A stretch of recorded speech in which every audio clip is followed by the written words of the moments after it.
Hemos visto entonces los objetivos políticos e institucionales de un sistema de justicia penal. Esto nos va a permitir luego ver en qué medida la agencia judicial tiene algún impacto, incidencia y de qué modo en materia de seguridad, de control, de prevención del delito. Pero estos objetivos también sirven para hacer otra aclaración, porque muchas veces se suele comparar el sistema acusatorio, tomemos el caso de nuestra provincia de Santa Fe, con el sistema anterior, y se incurre en un error muy frecuente. Dejemos de lado las personas que por una tremenda resistencia ideológica, o sea, es tan fuerte su compromiso inquisitivo, tan grande su vocación, digamos, por un sistema o una agencia judicial cerrada, burocrática, secreta, sin control, que escape a cualquier control, tan grande también como su ignorancia, porque generalmente no conocen ni el sistema anterior ni el sistema nuevo, que frente a cualquier problema que plantea el sistema nuevo, enseguida lo descalifican y comparan, o sea, añoran el tiempo pasado siempre fue mejor. Bueno, en verdad cuando uno quiere comparar o quiere medir el sistema de justicia penal en su modelo o en su versión constitucional, puede incurrir en un error muy frecuente que obviamente lleva a un resultado muy efectista. Porque si yo comparo el sistema nuevo, tomemos el caso de Santa Fe, con el sistema anterior, bueno, cualquier indicador que trace, si trazo 5 indicadores, el resultado es 5-0. Trazo 10 indicadores, el resultado es 10-0. O sea, el resultado de la comparación es superlativamente nefasto para el modelo inquisitivo o mixto. Respeto a las garantías de los imputados, eficacia en la persecución penal, protección de la víctima. Nunca la víctima fue un convidado de piedra en el sistema anterior, no existió directamente. Trazabilidad de los procesos, o sea, duración de los procesos.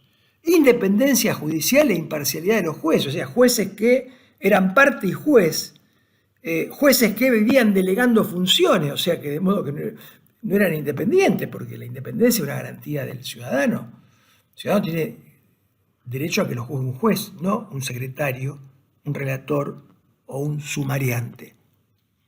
De modo que cantidad de respuestas cuantitativas, calidad de las decisiones, bueno, cualquier indicador que tome verdaderamente es incomparable. El resultado es siempre de manera contundente negativo para el sistema anterior, que no es responsabilidad de los jueces, no fue peor porque hubo mucha gente comprometida que trabajaba a destajo, pero verdaderamente el sistema estaba programado estructuralmente para funcionar sin control y para no obtener ningún resultado. ¿Qué fue lo que pasó?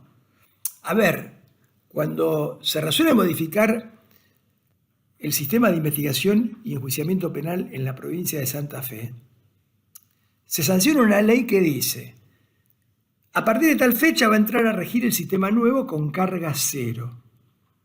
Desde ese día hacia atrás, las causas en trámites quedan encapsuladas dentro de un sistema de conclusión de causas. ¿Saben cuántas causas había en trámite que quedaron dentro del sistema de conclusión de causas penales del sistema anterior? 500.000 en la provincia de Santa Fe. 500.000. ¿Saben qué significa eso? Que el sistema era una fábrica de producir impunidad a nivel industrial. Era una fábrica de no dar respuesta. Era una fábrica de prescribir. Eso significa. Y esto que les digo, bueno, no lo puedo demostrar ahora porque me llevaría más tiempo, pero lo tengo documentado. De modo que esto hay que dejarlo de lado, no comparemos, digamos, cosas incomparables, además de que era un sistema que no se ajustaba a la Constitución, que sería lo primero, ¿no?, que hay que decir, sino que rescatemos que los objetivos políticos e institucionales de un sistema de justicia penal nos deben servir para poder establecer cuáles son los indicadores que nos permiten medir el grado de alcance de esos objetivos. De modo que, obviamente, estos procesos de reforma se consolidan en 10 años y en más. Hay que estar atentos y hay que tener en cuenta siempre estos objetivos para ir viendo en qué medida se van cumpliendo. Esto no solo es imprescindible para consolidar la reforma, para mejorar la agencia judicial y para asegurar sus respuestas orientadas a resultados, sino especialmente para evitar distorsiones prácticas, para evitar el enorme riesgo que tienen estos modelos y riesgos que están vinculados o anclados precisamente en las prácticas y culturas del pasado, en la cultura y las prácticas del pasado.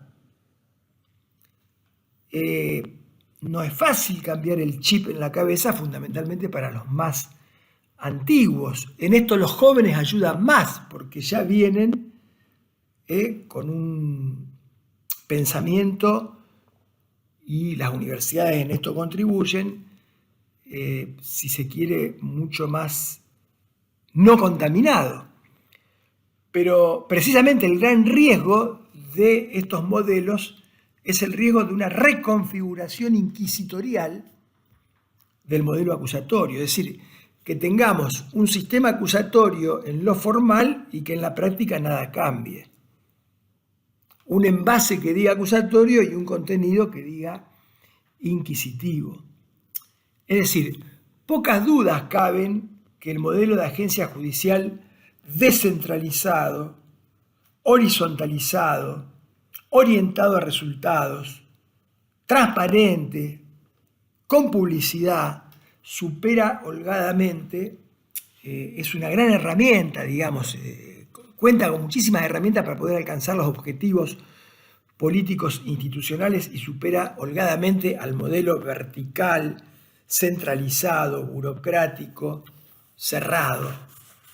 Pero el problema es tratar de estar atentos a que precisamente ese modelo no sufra distorsiones en la práctica, porque esta es la experiencia que ha pasado en Latinoamérica y que pasa en algunas regiones de nuestra provincia e incluso en algunos otros lugares de la República Argentina. Sin duda que una estructura propia de un sistema inquisitivo o mixto, una agencia judicial sobre la base de una estructura judicial centralizada, vertical, burocrática, corporativa para lo malo, no para lo bueno, sin ninguna duda que va a generar resultados muy negativos. En primer lugar, falta de independencia judicial. ¿Por qué? Porque son estructuras que permanentemente apelan a la delegación de funciones.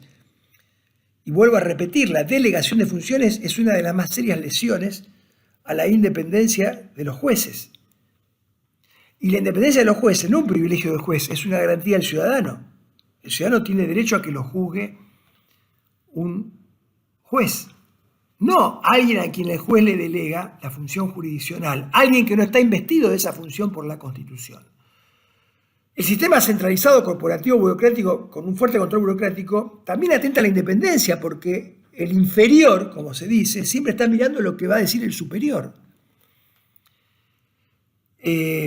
Obviamente son sistemas probados con una absoluta falta de capacidad investigativa, o sea, la contribución de estos sistemas inquisitivos, de estas agencias judiciales cerradas, centralizadas, corporativas, en el esclarecimiento de los hechos delictivos ha sido bajísimo. Bajísimo, el nivel de esclarecimiento ha sido bajísimo. Doy el caso de los homicidios, que es patético. Entre el 22 y el 25% fue la tasa de esclarecimiento que teníamos nosotros en los homicidios dolosos.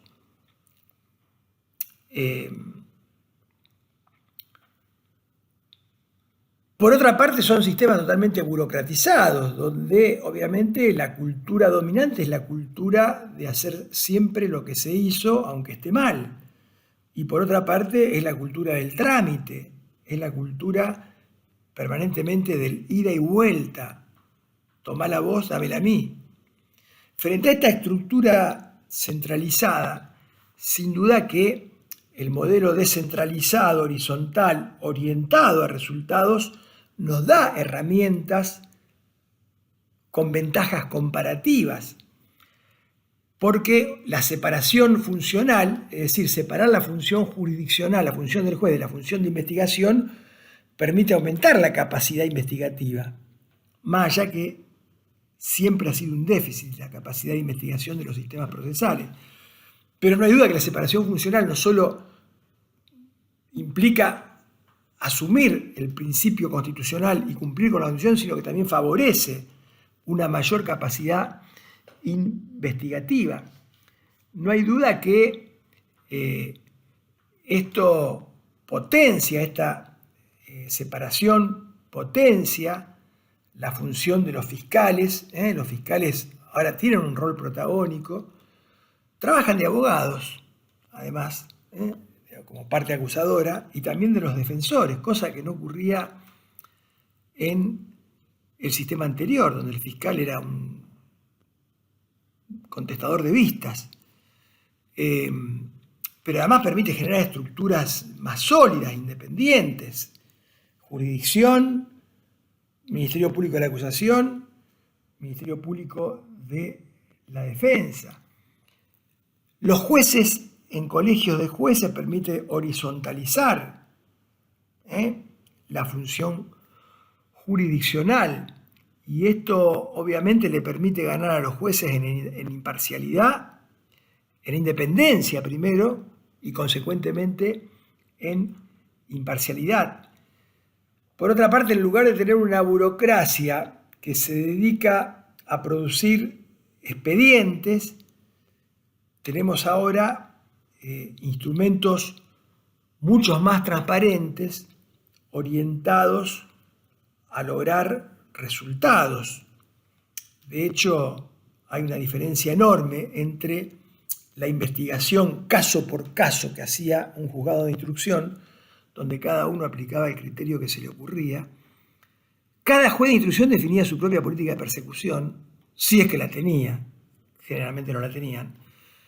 Y muchas veces esa política de persecución dependía del sumariante, o sea que según lo que el sumariante decidiera, el sumariante era el dueño del caso, salvo los casos que le interesaban al juez, el sumariante era el dueño del caso. Si el sumariante era muy liberal, una causa de abuso sexual no grave, probablemente quedara planchada. Si era muy católico, seguramente iba a trabajar nada más que esa causa, iba a dejar otras. De modo que esto marca una diferencia comparativa enorme con una estructura de un Ministerio Público de la Acusación que define una política de persecución penal estratégica, ¿no? Caso por caso, con unidades fiscales de investigación. Y por otra parte, la estructura esta, si obviamente admite el juicio por jurado, permite una democratización o un avance hacia la democratización de un poder no representativo como es el Poder Judicial, dándole una enorme legitimidad al Poder Judicial, a la agencia judicial. El jurado le da legitimidad, y además el jurado es una escuela, como decía, cívica, de construcción de ciudadanía. Pero obviamente, para que esto funcione, y con todas las ventajas de este tipo de estructura, es necesario generar algo que la agencia judicial siempre ha resistido, que son mecanismos de control de gestión. Es decir, así como la policía necesita un control interno y un control externo, el judicial también lo necesita. Es necesario mucho monitoreo sobre los fiscales. Los fiscales hoy tienen un gran poder. Hay que monitorear permanentemente porque ellos deben responder a un principio de unidad de actuación. No puede hacer cada uno lo que quiere como hacía un juez de instrucción. Y entonces hay que estar encima para evitar casos de mala praxis, para evitar casos de resolución o de solución no igualitaria de la misma situación, para evitar casos de corrupción. De modo que hay que estar muy atentos y además hay que tener algún tipo de articulación entre los distintos actores de la agencia. Hoy tenemos muy separada la función jurisdiccional de la de acusar, de la de defender, y a su vez separadas esas funciones de la de gerenciamiento. Los jueces ya no gerencian, hoy gerencian las oficinas de gestión u oficinas judiciales. En nuestra provincia y en los modelos acusatorios en general se sigue esta línea. Pero, en cualquier caso, hay que generar estos mecanismos para evitar precisamente las prácticas distorsivas.